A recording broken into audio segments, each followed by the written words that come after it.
सब सुन रहल छी धर्मेंद्र निर्मलिया के।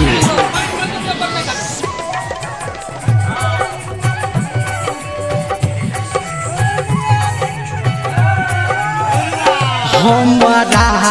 कना बच्चा जहिना गे हमारा कना बच्चा जहिना तू गे कौन बहना गे हमारा कना बच्चा जहिना तू गे कौन बहना आ जब हम चली जेब तोरा छोड़ के गे जान आ जब हम चली जेब तोरा छोड़ के गे जान। DJ good Madhubani DJ good Madhubani नहीं है डीजे गुड और डांस करे कोई नहीं है रिकॉर्डिंग करेगा दादल के डीजे लावे हां डीजे लावे कैसा वाला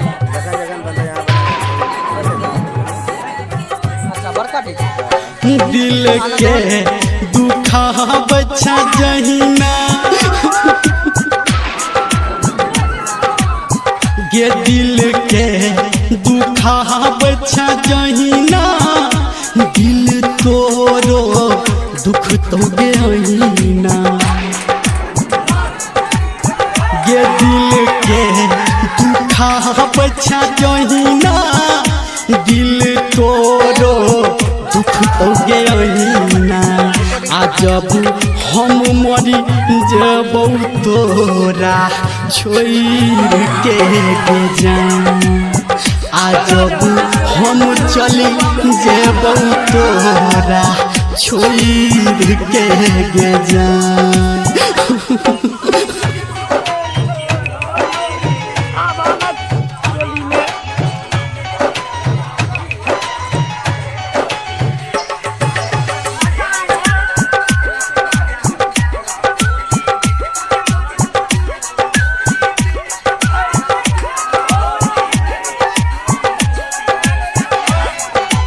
अखन अपने सब सुन रहल छी